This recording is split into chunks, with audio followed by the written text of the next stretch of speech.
नाही नाही, ते कसं आहे, इथे आपल्याकडे पेरेंट्सच्या भरपूर प्रेशर आहे. हे जे क्लासेसचे सगळे चालले त्याच्यामागे हे आहे की पेरेंट्स फक्त एक बघतात, रिझल्ट कुठनं आलेला आहे. ते फक्त ते काही बघत नाही की कुठल्या क्लासला चांगलं शिक्षक आहे, कुठे चांगलं शिक्षण भेटणार, कुठे चांगले लोक आहेत. ते फक्त बघतात स्कॉलरशिप आणि रिझल्ट आणि स्कॉलरशिप आणि रिझल्ट. ह्याच्यामुळे प्रत्येक क्लास ओनर फुटायचे तर म्हणजे वेगळंच आहे. पालकांना शिक्षणाबद्दल काही रिझल्टच्या पडलेलं मागे लागलेलं नाहीये, आहे. त्यांना रिझल्टचीच आपल्याला पडलेली जर असं चांगलं म्हणायचं student आपल्याला.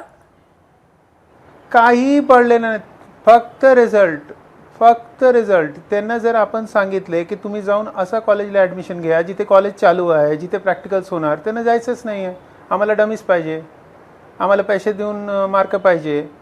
हे फ्रॉड आतमधले गेलेलं आहे ना. प्रत्येक 12वीच्या इन्स्टिट्यूटमध्ये सगळ्यांना आपल्याला माहिती आहे कसं ते कंडक्ट करतात एक्झाम. बर आता आम्ही जर त्यांना सांगितलं की तुम्ही FCला ॲडमिशन घ्या, ते घेणारच नाही. त्यांना डमीज पाहिजे. डमीवरनं ते आतमधून पेपर सगळे काम गव्हर्नमेंटच्या डोळ्याखाली चालू आहे सगळीकडे. नाही, म्हणजे तुमचं असं म्हणणं आहे की जे इंटिग्रेटेड कॉलेजची सिस्टीम असते ज्याच्यामध्ये कोचिंग क्लासेसलाच मुलं जातात आणि कुठल्या तरी एका कॉलेजमध्ये ते ॲडमिशन घेतात, तर हे कोचिंग क्लासेसकडनं नाही सांगितलं जात की तुम्ही एका डमी कॉलेजला ॲडमिशन घ्या किंवा डमी म्हणून ॲडमिशन घ्या, असं तुमचं म्हणणं आहे. आम्हाला काय, आम्ही सांगत नाही, पण पेरेंट्सला असं आहे की आम्हाला भरपूर वेळ वाचवायचा आहे, आम्हाला कुठेतरी मार्क पाहिजे. ज्या क्लासेसने त्यांनी दाखवलं की आम्ही स्कॉलरशिप देणार आणि तुम्हाला आमच्याकडे एवढे रँक आहे, पालक तिकडेच जाणार.